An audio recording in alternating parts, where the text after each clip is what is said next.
we're like the top 3 made in Italy Italian sneaker brands out there. It didn't matter if I got paid or made money from this. I was gonna do this regardless. I was just a sneaker collector like the rest of us. I have Sisombath, who has built an 8-figure brand through sneakers and now even venturing off into clothing. Every drop you do, the things sell out. Nowadays, we're $40 more than a pair of Nikes, but it's made in Italy. It speaks for itself. The link you have in your bio is not a link to your website. It's a link to the Discord. Because at the end of the day, there's so many brands, so many products out there. Why choose Collegium? Because community first and then sales second. Like, how did you even know that? Like, I'm not gonna first build something I wanna sell. I wanna build something people wanna be a part of. And I hope people can actually resonate this, or else I'm gonna sound crazy.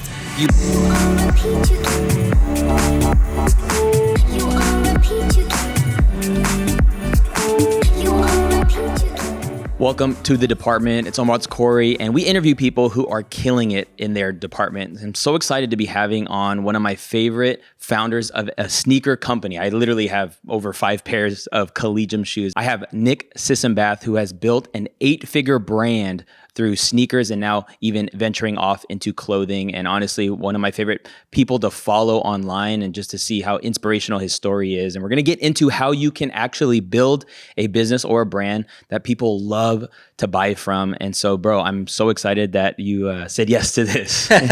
No, I appreciate you guys having me. I haven't done a podcast or interview in quite a minute, so I figured, like, let's give it another rodeo. Obviously, you as my boy.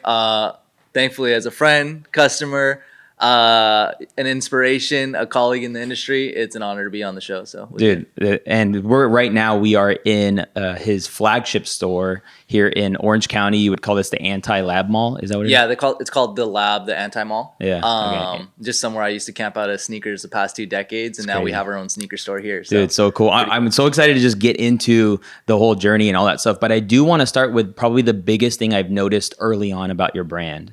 If you go on your Instagram right now, I believe it's still the same, the Instagram Collegium, the link you have in your bio is not a link to your website. It's a link to the Discord. Yes. Okay. That would be like, I want to unpack that. It's the party foul. What was that? It's a party foul. What does that mean? It's just like, it's so unconventional. And that's the way we've done the brand. Like, you would want it to go to sales, right? Okay. It would be the Discord. Yeah. Which I think it's just funny you calling that out. It goes to our Discord because community first and then sales second. Okay. Community first and then sales second. Yeah. Because I think a lot of people don't think this way, or they don't think in that order. Yeah. Because they just want to make the quick buck. Okay. So Discord is a place where you house your community. Yeah. And so how did you even know that? Like, how did you even know that? Like, I'm not gonna first build something I want to sell. I want to build something people want to be a part of. Yeah, that's a deep question this early morning. But no, for me, it's like easy because it just comes from like the bottom of my heart. Whereas like when I started the brand, I was just a sneaker collector like the rest of us, right? And growing up, I guess you can call it in the early days or golden era of sneakers, is like early 2000s, 90s. Sneaker culture was completely different. There was like no StockX, there was no GOAT, there was no resale. There was nothing over $1,000, right? So for me, when I was collecting sneakers, it was waiting in line. I don't know if you remember those days outside of like 100%. Foot It's Locker. crazy. Like the retros are starting to come back of the shoes I actually camped out for. Exactly. Yeah. So we're in this like decades worth of a cyclical like Right. sneaker restock that happens every 10 years. But I don't know. My experience of that growing up was waiting outside of Foot Locker, every drop, seeing the same people, dapping them up and be like, yo, dude, I haven't seen you since the Jordan 11s on Christmas 23rd. Yeah. Where like, what have you copped in between? And it was kind of like, yo, like, what are you gonna get? And then it became and evolved into like, yo, I know the guy that works at Foot Locker. Sean's gonna take care of me. He said, yo, just wait in line. I got your size. Be low key about it. And I think for me that evolved as a kid. Like I was asking my mom, older sister, to drop me off to the mall to collect these sneakers, and that's where I met a lot of like some of my closest friends or like people that I camped outside of these sneaker stores with, and coincidentally now obviously shop with myself and what we have at Collegium. So I think that was a big part. Like growing up, I don't think sneaker culture was as big as it was now. It was kind of like if you know type vibe of like, yo, like, oh, do you have the Baby Bear SB pack or that? And I don't think digital was as big, so discovery was not as much, right? So it was kind of like, yo, like I'm deep diving in forums like ISS forum, Nike Talk, things like that. And every day coming home, like finish homework and then go to the forums and just like, oh, what's that shoe? Oh, what's the story tied with that shoe?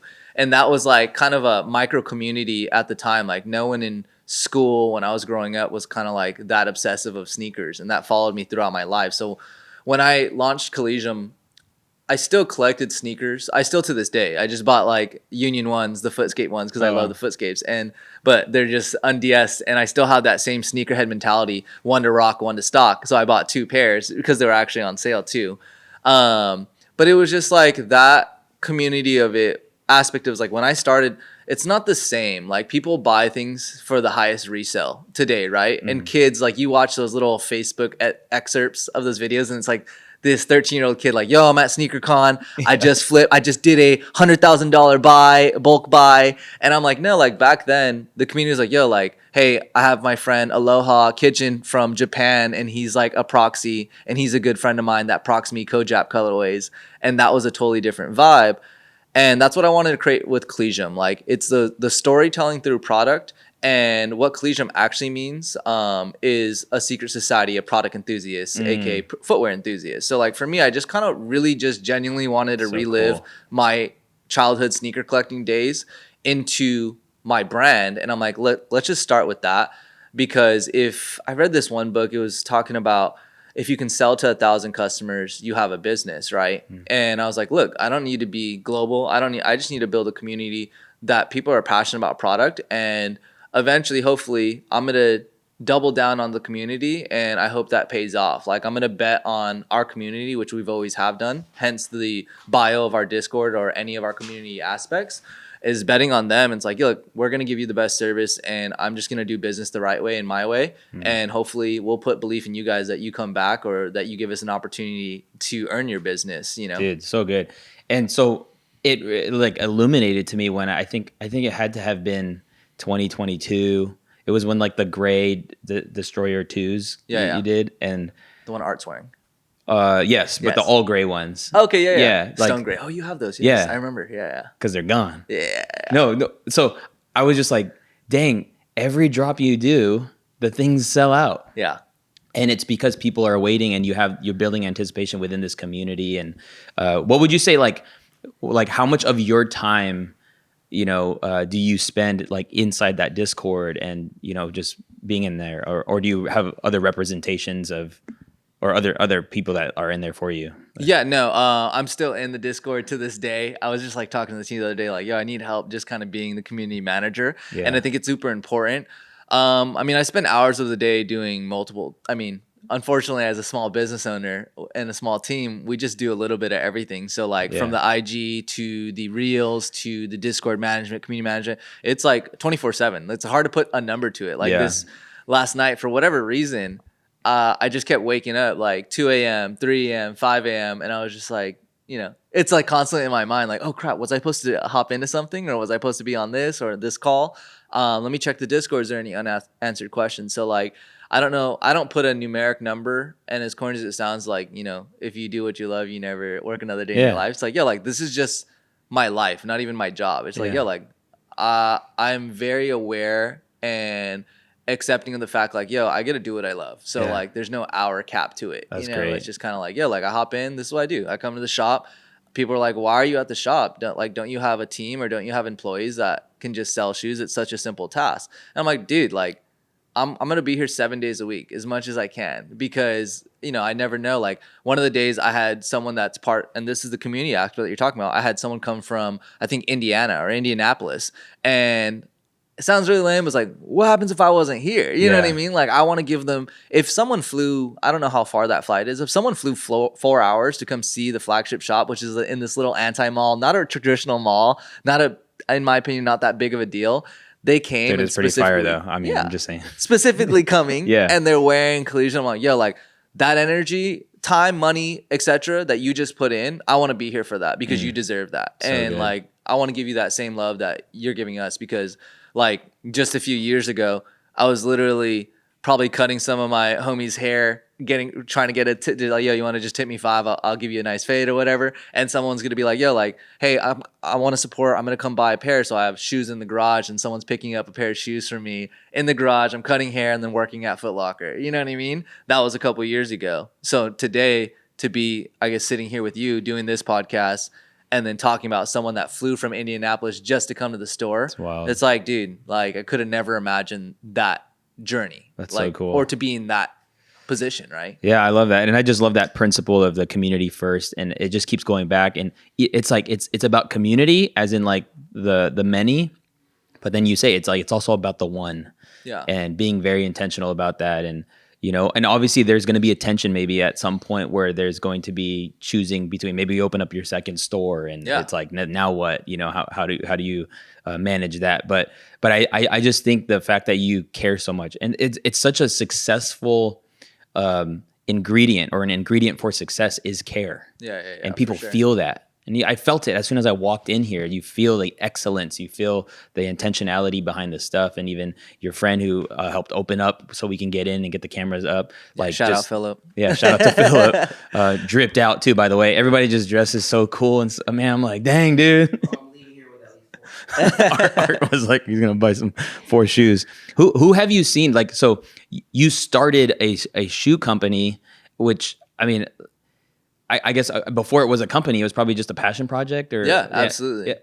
Who did you see do it well though? Like prior to you actually starting, you're like, this is a kind of a framework I could follow. Yeah, I think there's multiple people that you can look towards. Like for me, an aspiration, like I don't know if this is an overdone one, but like I guess as a brand wise, you know, like Ralph Lauren was a streetwear brand and like the king. Yeah. That's the king. And then obviously collecting, you have so many people. Like I'm gonna shout out obviously DJ Clark Kent, who's been a supporter of the brand. Watching him pretty much bring Thai music and footwear together, and then it evolves into let's take a more recent one, and a giant juggernaut is Ronnie Fieg Kith. I think that is when I was getting old enough where I wasn't saving lunch money to buy sneakers. I was like working 2 jobs and like, okay, cool. I'm really bought into this community aspect because they have kith and kin, right? Which is like family. And that's where it's like, oh, that's the epitome of what community is. And that really, I think the early days, like, I don't know, 09 to 13 of what Kith was like, yo, this is like what I fell in love with sneakers. Cool. And things weren't still really reselling. Maybe a Miami Gel Light 3 was $400, which was expensive at the time.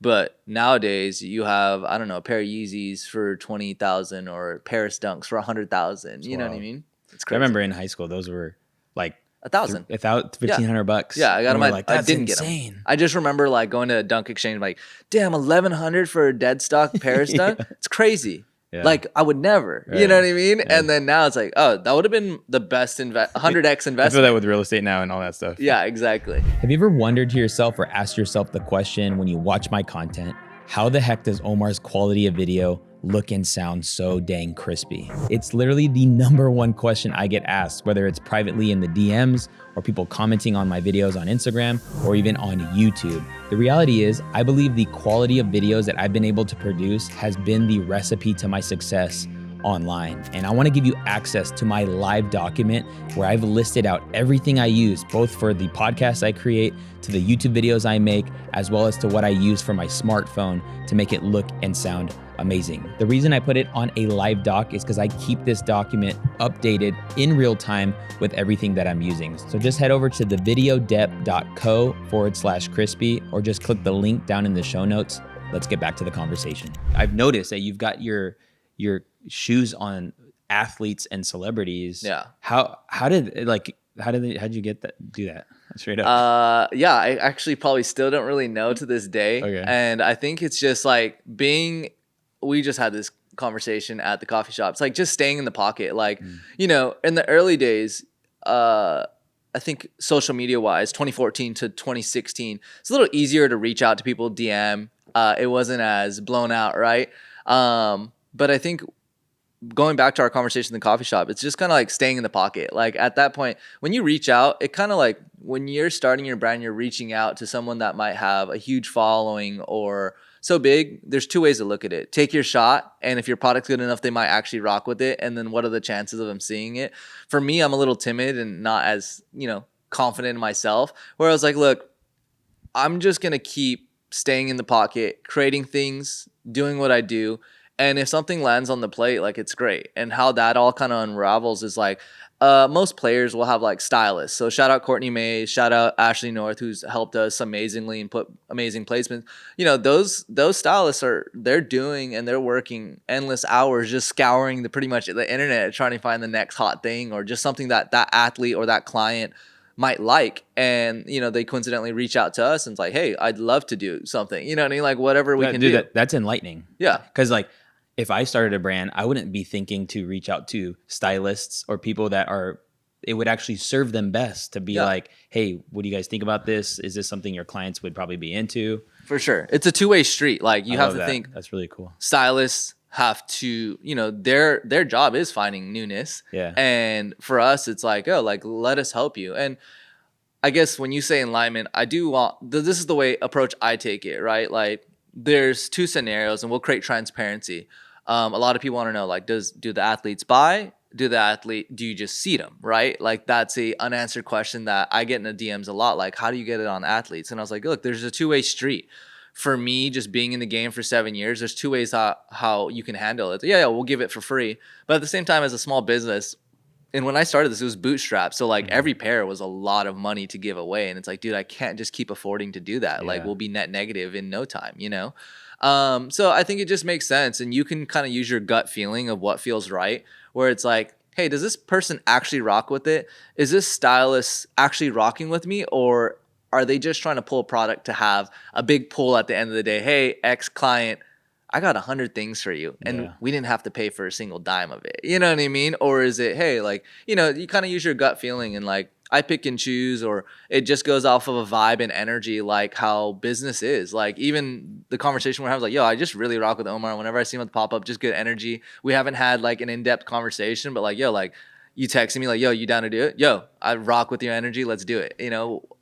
Whatever size, shape, form the podcast is at, I'm here to support. And like, that's what you've done with my project. And that's what the same energy I want to reciprocate back to you. So Dude, the same thing with the stylists. So in that bootstrap season, like, you're building out the community. But as far as like outbound marketing, what was your approach to getting the sneakers out there and showing it off, and outbound marketing, just like your content marketing strategy? I don't know if I ever had like a successful one, right? I think sometimes you just throw darts at the wall and hope they stick. So I'll give you like a mini timeline of like, okay, in the early days, we were a made in Italy product and I wasn't confident enough to be in front of the camera to be about the brand or the person behind the brand. And you have to think, like, you think Gucci, Louis Vuitton, you don't really hear from the founders, or you won't see the brand commenting back to people. So the first 3 years I was going with that energy and it actually didn't work at all. So it actually took COVID to happen. Wow. And I'll try to condense that story. We scaled with Bloomingdale's almost all doors. I think at the time we were like anywhere between 20 to 38 doors with Bloomingdale's. And we had basically, I was like, should I say Bloomingdale's or not? They had canceled an order during COVID. Everyone has their horror story of COVID. I think it was like a $500,000 PO at the time. And that was huge for us in 2018. And when they canceled that, the driver person told me like, yo, like the orders, I don't want to say canceled or paused, but we're not picking it up. And the order you booked with them 6 months ago, you're not going to get paid out for. So we had no e-com. Wow. We had no engagement because I wasn't engaging on Instagram. Did you put in the order for that? Yeah, we put it. Yeah, so let's just say production order, I don't know, a couple $100,000 on a $500,000 PO. And that was the end of my journey. I had an accounting degree. I told my now wife at the time, like, hey, we had a great run. I got a lot further than a lot of people. We got to Bloomingdale's, big box doors. And I think it'll just be like, what are you going to do with those shoes? I don't know. Maybe I'll just wear the size 9 for the next 10 years. And it'll be a funny story to our kids, to our friends. Like, oh, like, what are you wearing? Like, oh, that's just like, I used to have a sneaker brand back in the day, and that would be the story. But, a couple months passed by and like, yeah, like, I'm not going to give up because that's just not my attitude. And she was like, what are you going to do with the rest of the money? I was like, look, I'm just going to put the rest of the money. I could take it out, call it a day. I'm just going to put it in this another silhouette because if I'm going to, wrap up this store, I'm going to keep going to the literally back against the wall, swing for the fences. That's good. And I talked to a couple friends, and they were just like, "Dude, why don't you just try IG Live? Why don't you just start posting more about the BTS, Wow. you yourself?" And I was like, "We're literally stuck at home, and I guess I'll try it." And you have to keep in mind, like, I had been running the brand probably like 3 years, unofficially, but officially prior to that. And so I had networked, I put in the time and effort, like as you should. Like I would go to trade shows in Vegas. Koi, Yeah. our mutual Oh, yeah. friend, I had remember. got me into like Agenda, Magic. Liberty Fairs, Okay, Magic, yeah. yeah, all those three. And I would just DM people that I knew were in the industry, whether it was Hypebeast Complex, Nordstrom Bars, and like, yo, let's meet up. And they're like, okay, cool. Where's your booth? I don't have one. I actually have just samples in my backpack. Can I show you at the coffee shop? So I had people in the industry and people that were trying to be vloggers and influencers and things like that. Those 3 years, I was always connecting, but maybe the product wasn't right. Maybe I didn't have enough to give away.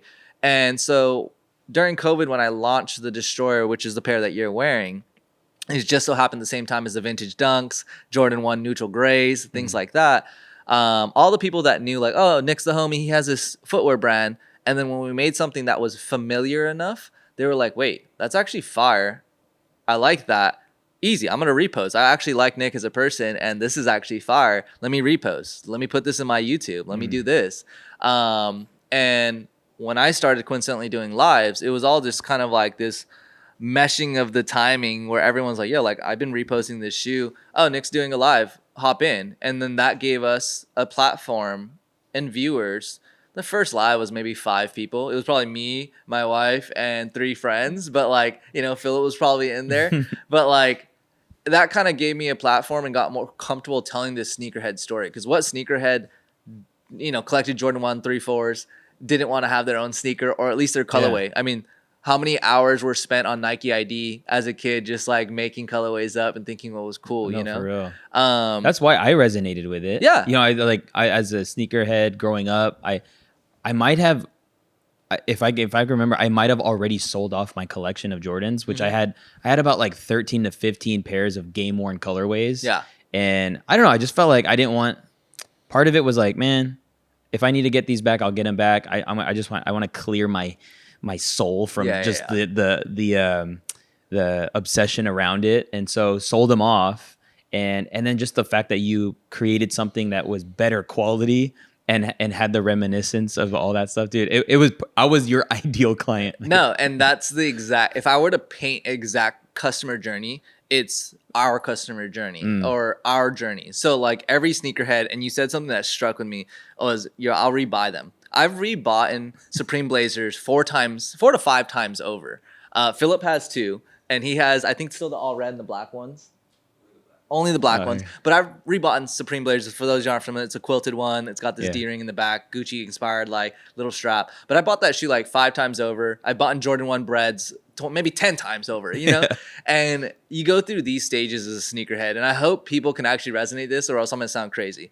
You buy your holy grails. I don't know if you remember what the grails is like your top 5, MySpace top 5, whatever, you know what I mean? You buy your holy grails, you get it, and then you sell them for whatever reason. Like you either need money or you're just kind of over it, or you cleanse your soul, and then you do it again. And then as you get older, this is a sneakerhead journey. I'm gonna try this YSL SL10H red colorway. Dude, you buy that. Hilarious. I literally have the black, blue royal ones. Exactly. Yeah. So you do that. And then you start getting exposed to, handmade shoes, or, I don't want to say it. Like, look, let's be honest. Like, I'm a big boss. I wear designer sneakers now, right? Like, as a 20-year-old, as an 18-year-old, or whatever, how old you are when you got those. Balenciaga Arenas, the full lambskin half court. Kanye was wearing them in the all red, white, and black. That was a big thing. And that was my journey. I started going from sneakers, buying and reselling the same grails, to let me try this designer game out. You know what I mean? YSL, Balenciaga Arenas. And then you go, what's next? Like, let me find the next hot thing. Let me find this avant-garde looking sneaker. And for me, what I really wanted to identify with was that aging, not even want to say aging, that growing sneakerhead that's going through his journey. Let me go from my Jordans, Nike, Adidas, Converse to what's next in that profile. I'm a guy that I actually don't care about the brand name. I care about the quality. I'm tired of just like, I don't want a kid or just, this like someone running up to me like, oh my God, you got the Travis Scotts. And I was like, dude, I actually just buy what I like And, back in the day, it was just like, yo, there was not big resale. So whatever you bought, it was something that you just genuinely really wanted For to sure. have. Yeah. And you couldn't flip it for much. Like, you'd flip it for $20 over tax, right? So it was just like, yo, I actually just wear what I like. And that's what I wanted to create for Collegium. It's like, it's 15 degrees to the right where it's very familiar to you, but different. And, we try our best. And quality is subjective, but handmade in Italy, Italian leathers, Italian components, fine natural grain feel in hand. If you've worn the shoes, it's just like, like we want to offer the best product that we can create at also a very aggressive price point. Like nowadays we're $40 more than a pair of Nikes, but it's made in Italy. Every component's in Italy. Yeah. So like, in short, that's like just explaining like, that's the vision, and just kind of cutting you off where I was like, that journey where you're saying buying, resell, and I'm growing with you. That's you are the Collegium guy, but the Collegium guy in our demographic is so wide now. It's not just you, but we're able to communicate to you. And then, like I told you at the coffee shop, like 90% of the people that walk through these doors, they just kind of go through. The interior is so unconventional. Like I worked at retail all my life, so when we built the shop, I was like, dude, I want it to feel like a living room, because if this shop flops, I'm playing the Lakers. I'm sad. I'm playing the Lakers on this 80-inch, 70-inch TV, and I'm just going to sit here because no one's coming in the shop. And that was like the whole thing. Is like, I don't want these white sneaker fixtures and just like it feeling like a traditional Foot Locker or any shopping mall. It's like, let's just make it feel like a vibe. People are very welcomed. We have Topo Chico for free. We have drinks for free. It's like, hey, I always tell everyone's like, we can drop, like you said, sell out online, and that costs us nothing but hitting live now, drop it, and there's no overhead. The shop has an $8,000 rent tied to it. Obviously, having a team and staff in here as associates in here. But I told everyone's like, look, if we can break even or basically manage the minimal loss, let's do that. And I just want people to walk in, say, what is this? And then say, I don't know what I just walked into, but I had excuse my language, amazing experience. This was super dope. You know what I mean? So good. And that's what we want to give. And like you said, if we were going to close in 2 months as a pop-up, I just wanted to make sure 2 months of that was just like, serve guys, whole team, everyone involved, just service people how you would like to be serviced, and just leave an impression with like, I don't even know what they sell, but the people were so dope. That's cool. And that goes back to the community aspect. They were just so welcoming, so dope. And I came from the Nordstrom customer service background and was like, what can I do? You need to return a tire? I don't even sell tires here, but I'll return that tire for you. You know what I mean? Like that's the story of Nordstrom. Really, that's what I was trained under, and that's like what I wanted to create for the shop too. So you worked at Nordstrom. Yes. And now your shoes are at Nordstrom. Yes. How was that moment like? Super dope, humbling. And I've been fortunate enough to have a couple of those full circle moments. One, just having a sneaker brand is a full circle moment. From collecting sneakers, for sure. Making sneakers in Italy is insane. And then a lot of people don't know, I was trying to get in Nordstrom for years. Like when I first started, it was like, I'm working here, like I should be able to get in. And it took 4 years. I would fly to Seattle, meet with people, and like, it's not the right time. You're too small. It won't work, And it took up until, I don't know, several times, maybe 4 or 5 rejections. And that's that constant like relentlessness where you're like, look, we're again, coffee shop talks. That should be like its whole thing is like, it's ebbs and flows, up and down, but the journey goes to the right and up, right? So I just kept getting rejected, and I just never stayed off the gas. But like, look, I'm going to just keep asking. And there's timing that comes into play. One of my bosses, Bill Demopoulos, became an assistant buyer in the department of our footwear. And like, hey, I need a shot, man. Siam, shout out Siam, also my boy at Nordstrom, kind of just put us in the forefront, like, I think this is the right time. They're doing amazing on it. And so my old department manager became a buyer. Wow. One of my boys was also there, and just kind of gave us that, hey, like, dude, give him a shot. And I'm like, cool. Dude, Bill, just give me a shot, man. Give me 320, which is South Coast. I used to work at this mall right across the street. 4th biggest mall in the U.S., 3rd biggest volume door at Nordstrom. I was like, look, just give me a shot, man. I've been selling out online. I could do it at Nordstrom too, And we got the shot. And 4th quarter, we sink it and we sell out like 3, 4, 5 times. We've been working with them now for the past, I don't know, 2018 to now, 6 years, 5, 6 years. Wow. Amazing business, amazing partners, and then just keep it rolling. So it's getting rejected for a couple of years to everything kind of lining up.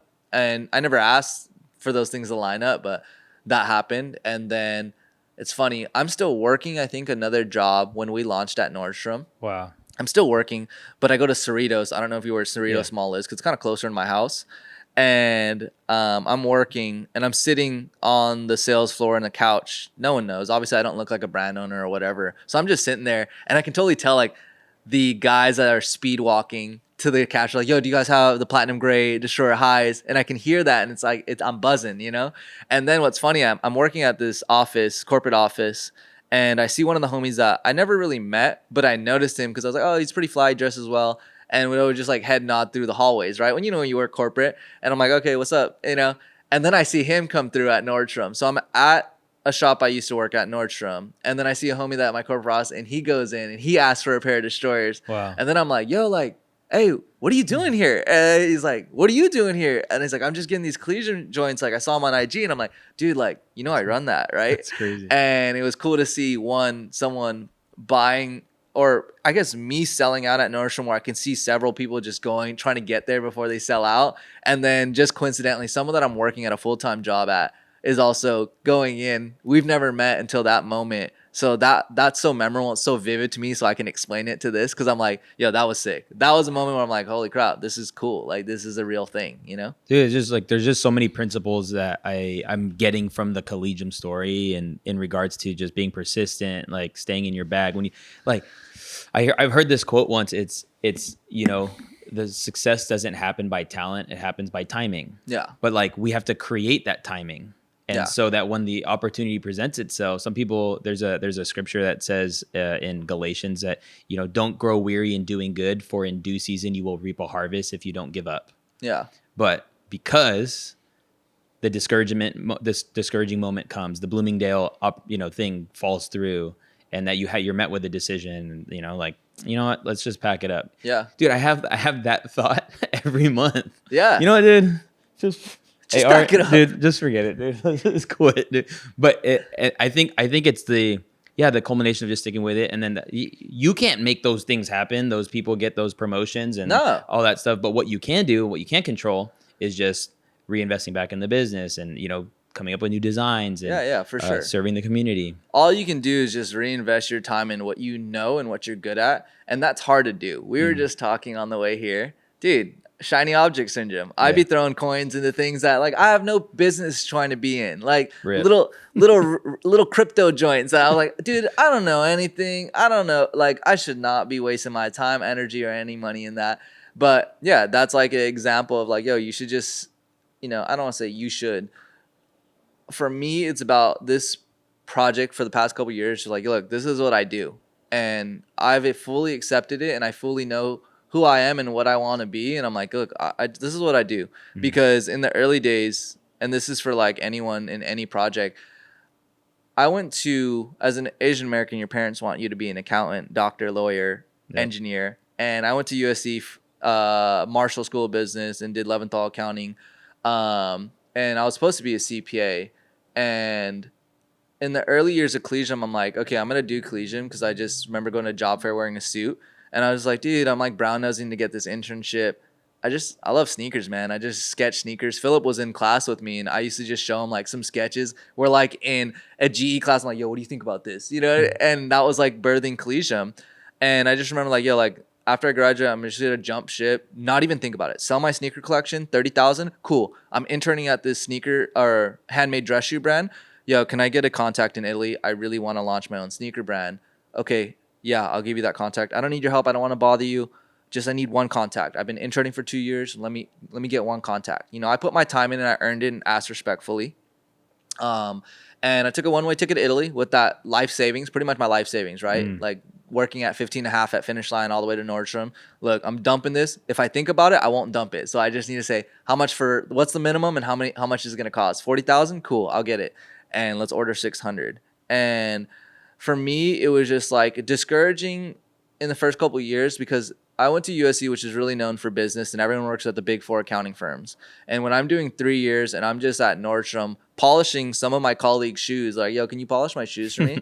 It kind of feels grimy, yo. Yeah. And it's like, yo, like, no, but that's a real scenario. Like, that's how I honestly to God felt. Like, yo, like, hey, oh, let me sell you some dress shoes because you're going to go to, you know, you're in consulting. Like, yo, can you polish them actually too? And it's like, damn, bro, like, I sat next to you. You know what I mean? Like, Yeah. like I have the same degree as you. But while everyone's progressing in their career, that's where you're like in, I don't want to say it's dramatic, deepest, darkest moments where you're like, dude, I should be progressing in my career that I studied for. But I just kind of, again, stayed in the pocket with it. I was like, I want to do this. And I don't, for some reason, I just don't know how to quit. Like, I really, truly, even if I didn't know at the time, believe in what I was going to do. And I'm not the best. Like, Yeah. Philip probably still laughs at the sketches that I have today designing shoes because it's not good. I wasn't trained in design. I wasn't trained in footwear manufacturing. I just kind of like, yo, I want to do this. So whatever it's going to take, I'll figure it out, you know? That's good. And I'll do it my way. So like staying in the pocket, can you, in your best explanation, how does somebody know what is their pocket? I mean, I think in mine, video is my pocket. I mean, I just was exposed to a camera in high school and I never put it down. And here I am 17, 18 years later, still doing video stuff. you know?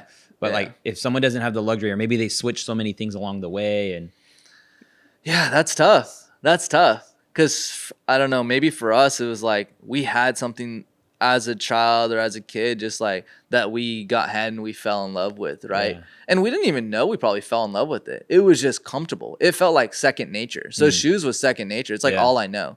Like I was just having this conversation with my wife, and I know we were laughing about basketball, and we were talking in the car. I was telling her, I was like, yo, like this is real. Like we have a shop and I'm selling shoes, like a good amount of shoes to people, and a good amount of revenue is being done. Babe, I'm in my NBA contract. Like I was in the G. I was like not even G League. I was at JC, and then I made it to the G League.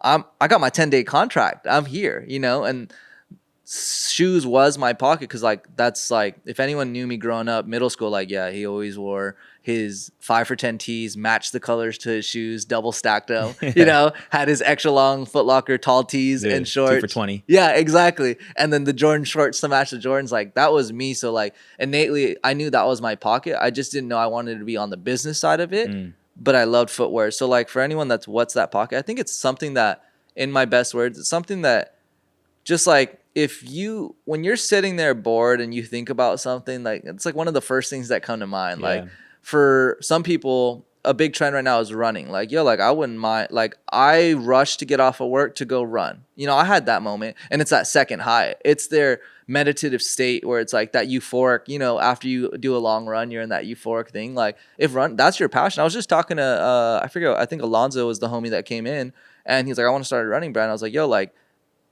cool graphics, cool logos, that's all cool. But what your pocket is, why do you like running so much? Like, why do you do X amount of miles? And every time you guys come after the shop, it's after a run. And I think that's so dope that you're so consistent. Like, like I always ask the cookie cutter question, what'd you guys do today? Oh, I just came back from a run.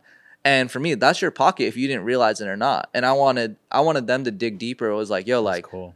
If you're going to start a running brand, whatever it's called, I don't care. It could be called anything running, whatever, you know? But tell me what makes you feel so passionate about that. And that's your pocket. It's like, it could be this. Let me just deep dive that a little bit. It could be, is it that fact that when you run, and I'll share my own experiences to help them. I was like, like when I used to run 2 miles a day, 100 miles a month, it was for me as a business owner, I love this moment in running.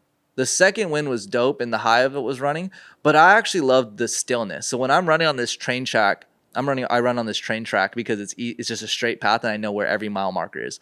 When I run on that train track, it's this stillness because you're so focused on not being gassed out that you're like in this meditative, like you just see things passing by you and you're like, you're almost in like this weird dimension of a reflection point. Like, I'm grateful. You know what I mean? Whatever. Like, I'm just happy to be thinking of my own thoughts. And it's silent. You can hear cars running. You can hear the wind passing you by. You can hear your breath beating hard. But that's my favorite part of running. So I was like, that's my favorite part. How do you tie into that pocket? And if that's also your favorite part, that's your pocket. That feeling, it's not even about running at this point. It's that feeling, you know? That's really good. I don't know. No, dude. Is that corny? No, it's not. Yeah. I think sometimes people, maybe the thing that throws them off is my pocket isn't going to make me rich. Maybe that's the case. But the reality is like, that's okay too. Yeah. Like, you didn't do this intending to become rich. Yeah. It just, the reward of being able to do it through the ups and downs and sometimes, the money is a byproduct. But I do believe that we live in a time where you can take that passion, that thing that excited you when you were a kid, or when people say, dude, I remember when you were in whatever, fill in the blank. and you can make a part-time or full-time income. Yeah, and I think now, like, you and I just talking through what is that pocket, that's exactly it. It's that passion. That the passion is the pocket, because for you it's been video making, storytelling, and I feel like your high is when you're putting the clip together and you're like, that's good, man. That's freaking good. When you know it's what I mean? crispy, bro. Yeah, when it's crispy. When I just it never that's gets your old. high. Yeah, it and never you're gets like, old. yo, it didn't matter if I got paid or made money from this. That was Yeah. my high. Coincidentally, the engagement, the following, then the rewards, the fruits of your labor or your love, not even labor. Like, I don't want to say it's work. good. It's not work. It's the fruits of your love. Was like, yo, like, I was going to do this regardless. Yeah. Like, I was going to make content. It just so happened to fall into this form. Right. You know what I mean? And then that's that pocket. Like, whatever you were going to do with or without any like result, Yep. you were just going to do it. You know what I mean? Like, I have friends that like, yo, you know, you're an amazing baker. Oh, really? I just like, I just do it. Like Janelle, who also works for our team, like, she's an amazing baker. And I'm like, that's your pocket. Let's figure out how to push that out further. You know, Yeah. let's get in that pocket. You know what I mean? And I think everything will come second, you know? fire. And it's hard because that's blind faith. Mhm. And I think both of us had blind faith. For me, blind faith, dude, if you put the numbers to it, it doesn't make sense for this project. If you put your 0 years of experience, it doesn't make sense. Cool, I'm gonna do it. Yeah, you know what I mean? Like, I was Yeah. gonna do it regardless, one way, shape, form, or matter. You That's know, really good. And I think for me is like, I always hated being someone that's like, yo, I'm gonna go start a brand, and then I didn't want to half-ass anything. I never wanted to like. I think that was like the arrogant thing about it, was just kind of like, I just don't want to start a screen printed t-shirt and say I have a t-shirt brand, because it's pretty easy. I'm gonna go 5 for 10 right by the house, get the cheapest one, I'm gonna go print it. That was easy, you know. I wanted like, no, I'm really doing it. Like, could you 7 years ago, could you even put together how you would make a shoe in Italy? Like, people ask me all the time, like, how do you make that shoe? It's like, no, my steps were this. I interned for 2 years for free. I worked at every footwear shop and every level, from sneakers to Nordstrom to high level. And I was like, okay, I don't know how to get into it, but if I were to make synonyms in terms of categories to it, okay, I'm going to intern, I'm going to work at sneakers, I'm going to do everything that surrounds it, and I think somehow I'll pop into it. You know what I mean? Yeah. And I think that's what a lot of people will message me, and it's totally fair and fine. But it's like, yo, hey, can you just give me the keys to the kingdom? Can you give me the suppliers? Can you give me where you're getting your Can you do that? So yeah, I definitely couldn't. I wouldn't mind. But I'm actually not going to do, like, I think you said it once, like, teach someone how to fish, you know, instead of giving them fish, right? And it's like, I was just like, I would much rather do that, because like, yo, like, if you want the easy access, you're gonna forget steps A through Z. Yeah. You know, And those steps are key. It's crucial. Yeah. It's crucial. If you showed someone how to, hey, hit the red button on the camera, cool. I taught you. You can say I taught you how to record, but where's the rest of the setup? Yeah. That literally is the analogy to That's it, really right? good. Yeah. Dude, it's fire. I mean, you can though one day charge 25 grand to help somebody start their brands and just mentor them. Maybe that's in the cards at some point. So transition, like I would consider you an artist. I would consider you a creative.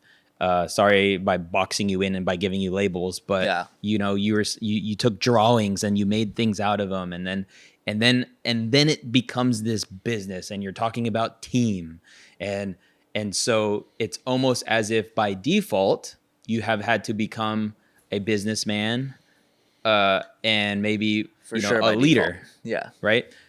Can you talk through that growth and like, because I'm sure, you know, as the guy where now you're responsible for people's food and their families and how they get taken care of, like those conversations that you've had in your head to grow from the inside as a leader and as a businessman. Oh, first and foremost, I'm growing. I haven't grown yet, you know, and it's like the business in perspective, it's gone beyond my wildest dreams, but it's still small because I want it to be so big. And that's the same with my growth. It's like, yeah, I think I've gotten a lot of experience from what I've done, but it's still my leadership, my business expertise, or, you know, I guess repertoire needs to still advance. And I think I'm ahead, but also I'm nowhere near what I want to be. And just to answer on your, I guess, the responsibility, that's the thing that eats at me most, because I like to believe and I want to be someone that cares. Like, for me, we never done the brand on free internship. Like, I'm not gonna let anyone work for free like that. It's got to be some kind of give or take, whether it's experience, product, pay. You know, like we still don't like. We have a lot of kids that come like, yo, can I'll work for free. It's like, yo, I just don't want to do that, because for me, I just want to make sure whoever we bring on and the help that we bring on, it's like, yo, like I really want to get that paid for, but also it's the people that I bring on. There's a certain amount of responsibility, dedication, and liability that I have to it. Like I tell Philip and my whole, we just had this talk last week, and if I'm able to speak on it, it's more so like, yo, guys, I don't want you to exist here to be an employee. We're a team that's trying to build this amazing dream. And I want to build a platform for Philip as our operations director. Like, yo, you have a team of 20. Like, you know what I mean? Or Janelle or our shop. Like, yo, you did visuals. I want you to build out 5 shops for us. Be our, retail director, you know? And that's so, like, it's more of a motivation for me to see the rest of the team win now than it is to see the brand go supernova. But it's a result. The team, in order for the team to win, the brand has to grow. And if we can all buy into that, my promise to them is like, I would never want any of my friends, like I've told Philip to this on Hard, like I would never want you to leave your job if we didn't have a bigger purpose here, right? And I don't want you to leave to be like, yo, like this is what I could pay you and this is what's good for the next year. It's like, yo, like if we can really buckle down and figure this out, let's work with our friends, which is frowned upon, right? Let's have fun. Let's travel the world, and let's do everything that you were going to do in your career anyways. So I guess the selfish, unrealistic part is like, why can't we have it all? You know, and that's cool. Like the biggest motivation is like now for me is like, yo, like I told my team, my friends, like, yo, like we're going to do this, and it eats away at me at night, but that's the burden that you'll carry of like, yo, like you said, I hate to make it so dramatic. Like you put food, I don't want to say you put food on the table for people, but it's like, yo, like there is a transaction of money and time, right? So if people are giving me their time, I want to make sure that eventually the money is worth it, and that like, yo, like I don't like to waste people's time. You know what I mean? So I'm hard on my team because of the fact that, dude, it's my responsibility for you not to be here and waste your time years here. So we need to go hard. You know what I mean? Like that's good, because I need to push us so that everything that I promise you comes to fruition. You know what I mean? Yep. And it's hard to put that. When you say 1 year, it seems short. When you're in the moment, it feels like an eternity. Yeah. And that's where I need to get better at. It's like zooming in and out. I've been saying that a lot, is zoom in, zoom out, zoom in, zoom out. Because things feel so stressful when you're zoomed in. You zoom out, it's like, okay, let me really look at the situation. How can we do better? How can we do this? So yeah, that responsibility is daunting, and it'll always be. But yeah, even today, speaking in this podcast, is me kind of like just talking that through. Is like, yeah, I've accepted that. Like it's I hate it, and it's unfair, but that's what I'm built for. Yeah, that's what I'm here for. You know, it's like, yo, like I'll carry that burden and go. Like that's the burden. You know, that's so good. No, dude, I love it. I love the insight, and it seems like and sounds like you're a visionary leader. That you see something that nobody else does, and you and then you present it. And how did you? Because I think bootstrap season is, if you are a visionary, you're seeing the future, but you also have to do the work. Yeah.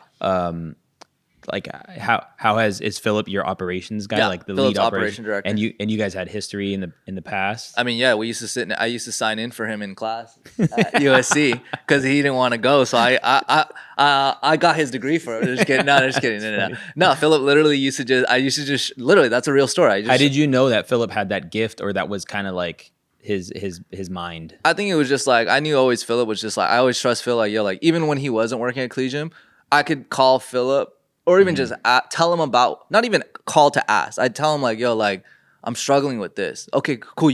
He would take the first, like, cool, you want to meet up and like I can help you with it. Wow. It was like, that's called initiative, right? Yeah. And that's dime a dozen. You know, you can't find initiative. Like Philip, we butt heads because Philip goes at 1,000 miles per hour because he just wants to get shit done. And for me, I'm like, I'm either chill, late, or just like, yo, like, hold on, let's think about this. So it's like clashing, but also great because the pressure that Philip puts on trying to get things done immediately pushes me to get things done. And then I'm his counterpart. Was like, yo, Phil, hold on, let's take a step back. Let's evaluate that vision before we get it done. So it's like it's like a double-sided sword, right? We can cut things down fast, but also we might cut ourselves on the way in, but it's all right. And like I just known Philip for like a decade essentially now, where it's like, yo, like Philip's always been there and counted. I could count on Philip, like, you know, Yeah. with my eyes closed, like That's it'll get cool. done. You know what I mean? Like you're gonna like go even on your, this morning, you're gonna like, go on your yo, honeymoon tomorrow. yeah, and the store's And good. he's gonna hold it down. Yeah, the Yeah. store is good. You know what I mean? So like I guess that's that aspect. You know what I mean? Yeah. So it's like even this morning, like, yo, like I was gonna take the burden on myself at 9. I had literally just like under the tone to ask like, yo, Phil, can you come back tomorrow at 9? He's like, yeah, I'll be there. Like no, like not really. Like yo, I have, you know what I mean? It was just like, yo, I'll be there. It was just that. Dude, that's you know what I what's mean? up. So I it's love like that. that's like I appreciate that. Where it's like, yo, like I'll be there. You know, and it's like I didn't really have to ask Dude, because I was that's so good. hesitating. Yeah, I mean, because I wrestle the tension. Like there are people in my world that I realize it'd be really fun to work together, but the challenge probably is what would be the challenge. It'd be like, you know, did Phil do this before? Yeah. You know, or did he have other experiences? And you know, you found both the relationship and the trust you've built mixed with like, I guess you could say more than skill sets, attributes. Like you Yeah. said, initiative and, you know, collaborative. And because I think about friends in my world, I would love to hire them, but I don't know, like, I don't know. But that's sometimes. that's a burden, and Yeah. we're the burden that I'm willing to take, and it's not a burden. It's a situation, and maybe I'm just so against the grain where everyone's like, "That's don't do that, man. It's Yeah. foul. It never works." And I'm like, "Okay, cool." But as long as Philip and I can always have these conversations, like, "Yo, we might butt heads," but as long as you and I can trust and lean on the fact that, "Yo, we want to be at the same end zone." You know what I mean? Mhm. Every ebbs and flows before that it's gonna get us to the end zone. You know what I mean? So it's like as long as everyone from day one is on the same end zone or the same goal in mind, cool. Like we were just talking to our sales team, like, yo, you might not like that shoe that I'm about to give you to sell, Mhm. but I'm fine with you saying, Nick, this design is shit. Okay, cool. We might butt heads and say like, no, it's not. What do you mean? This is the next wave. Yeah. But like, you know what I mean? Like, it's like, okay, cool. I'm not mad at it at all. I'm actually super grateful there was another perspective. Yeah. I'm super grateful there's not a bunch of yes man or woman where it's like, yo, that's fire. Oh, is it really though? You know what I mean? Like I like to converse about it, and it'll sound like we're bickering about it, but it's like, okay, cool. These are the conversations that need to be had. You know what I mean? That's so really like, good. Just tough conversations, but it's good. are we able to pause to let one of my team members? No, yeah, in? let him come in. No, we're 'Cause you're gonna chilling. chop it up anyway. Yeah. Okay, cool. And yeah, I don't want her to wait outside. in the That's wind. whack. Yeah, we're good. And also, it's okay. We won't cut it up. It's fine. Okay, cool. Oh, what's her name? Mel's coming in. Hey, Mel, you can come in. Dude, that's so fire. Huh? It might be for a minute though. All right. Okay. All right. But yeah. So, I mean, as someone who has a shoe and clothing company, like, what would you say is like the do you have profit margin goals, like that if we can keep it here, or is it just like, no, dude, we'll make dope stuff, we'll sell it, and then we'll make more dope stuff and then sell it? What? This is probably not a learning curve. Don't learn from me on this aspect. Even this many years in, there's always a margin calculation and everything. But sometimes even my team hates me where I'm like, look, we messed up. That they got a flaw in the shoe. Tell them to keep that shoe and we'll send them another one. And there is a profit margin that you should operate off of. I don't want to say there isn't. There's something that we've thought through. But I think when we do a competitor analysis, we're like the top 3 made in Italy Italian sneaker brands out there. You know what I mean? That's available for wholesale. Not just, I don't know if you guys know much about how businesses are set up. Like there's things called DTC, direct to consumer, and there's businesses that do purely DTC. So there's no margin for a retailer like Nordstrom to sell it. We calculate, we're close to those price points and we sell at Nordstrom. No, so it's that wild. means our margin's a lot Bro, smaller. I'm not gonna lie. I just look like sometimes I'm like, how are they doing it? Unless volume is the route. But yeah, it's blind faith. That's again, yeah. doubling down on the community. I hope the way we service people, the way we connect with our community, the way we build the products with transparency and quality is like, yo, like I hope that can generate that volume. And I will keep, I guess the burden of mine is that I just got to keep being here 7 days a week, telling the story at every opportunity I can so that we can create that exposure. So shout out to you. Thank you for giving us another angle of exposure. So that people can like be like, yo, I love the story. The product's actually fire. It speaks for itself. And then I just want to support. And then I hope that's the blind faith where like it'll follow. You Yeah. know what I mean? No, I love it. And the margins will make sense when that volume does follow, you Yeah. know? That's the way I want to invest is like, I'm going to put the coins into the company and the community, more so the community, the coins into the community and hope that pays the dividends backwards. And if it doesn't, cool. At least I'll lose the way I wanted to lose versus like, oh, I did everything the book told me to do and I still lost. That's like upsetting, right? So it's like, yeah. Dude, put the coins in the community. Yeah. That's a bar. That's good, huh? Yeah. That's Bro, there's good, so many bars in this. Yeah, I didn't even know where that came from. I joined the community last year, like the Discord, and it's a legit community. Yeah, it's sick. Yeah, Like someone just proxied somebody a pair of something. Like they bought an item. Break that down. I know what proxy means, but Yes. when you say proxying a pair. Yeah, like we've had someone, I forget what his name was, but he had come in and he's like, yo, someone in the Discord doesn't live in the country.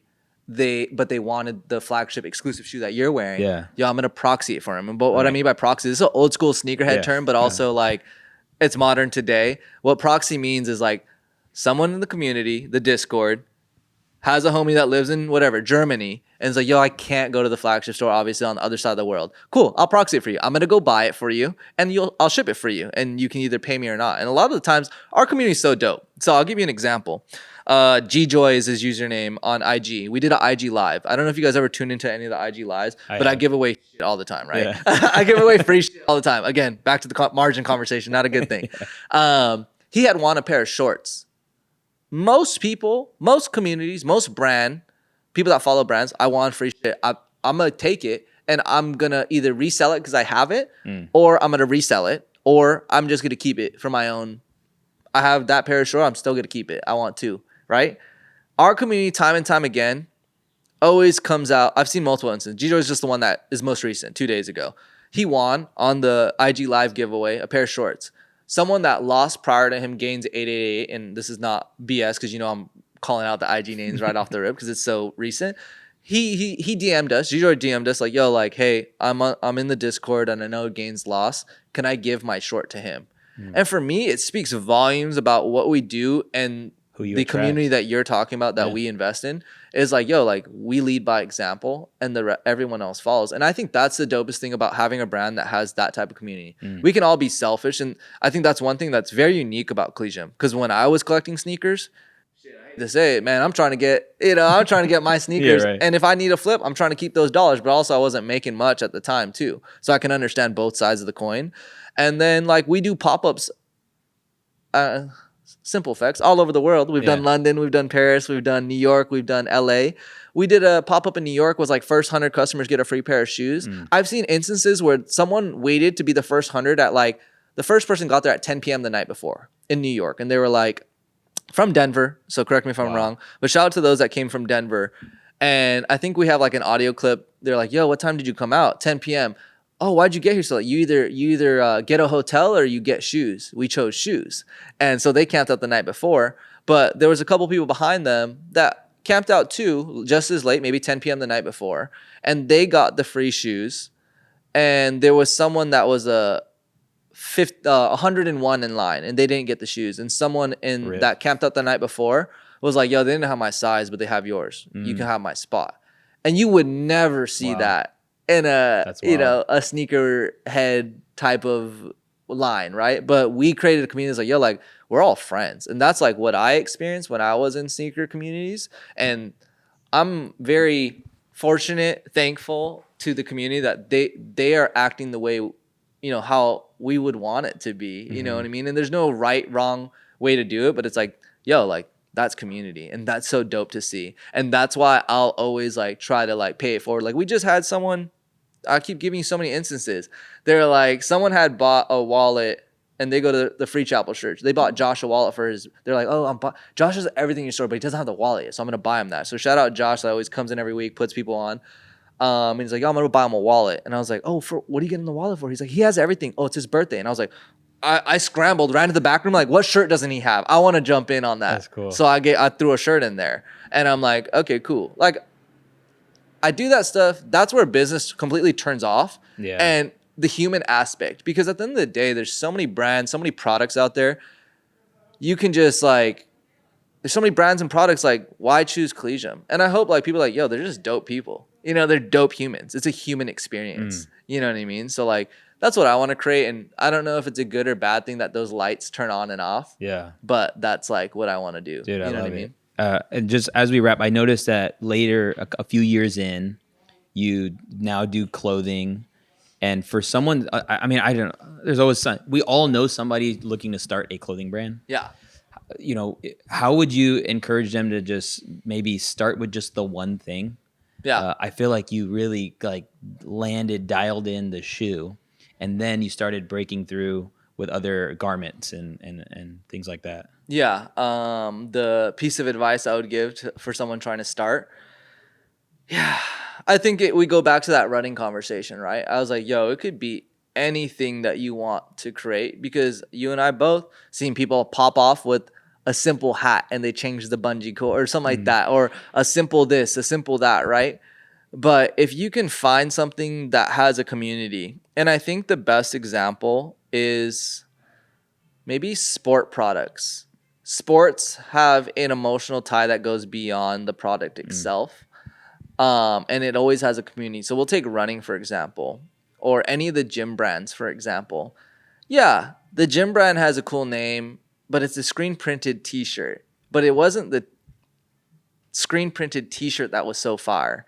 It was either the mentality, the passion, the meaning behind that t-shirt. So for us, ours is a little bit more complex. It's a shoe, and a very good shoe, but we have that community aspect, that sneakerhead aspect, the colorways that walk in line with sneakerheads aspect. So that's what we were able to double down into. It was like, hey, there's a lot of symbolism of a customer's journey that goes with our shoes. So when you make a garment or a piece of clothing, if it's running, I don't know, it's that meditative running, or it's I like to use this word idyllic. So idyllic means a state of peace, or like that's an idyllic, setting, meaning like peaceful setting. So I was like, yo, like, is it called idyllic running? Because that's where your peace is. You know what I mean? And okay, cool. Omar can tie in like, yo, yeah, running is my idyllic piece. And that's why I fuck with idyllic running, because they dug deep into how I feel about it, and I can empathize with that. I love it. So it has nothing that you could have put idyllic on anything, but that was what I thought was idyllic. Like, I resonated with that, Dude, that's so cool. Yeah. And dude, I appreciate you being on, and let me be the reason why you tap into golf. Yeah. I mean, just like a polo, maybe like a cleated. I just answered a DM this morning, like, do you guys have a golf shoe coming up? So we're working on stuff. Just a hybrid one, like, like a rubberized one that you could wear on the streets and not. So there's a little spiky, not too much. Tic-tacking all over the place, But dude, I appreciate you. Yes, sir. Dude, appreciate so much you, love man. for what you're building. Yes. About to drop a solid thou really quickly. But dude, I'm excited for the future, and thanks for doing this. Yeah, let's both keep it going, supporting each other like we always have, and then appreciate you guys, obviously, for having me on the little pod here. Let's go. Sick. Let's go. Have a good weekend, everybody. Dude, money.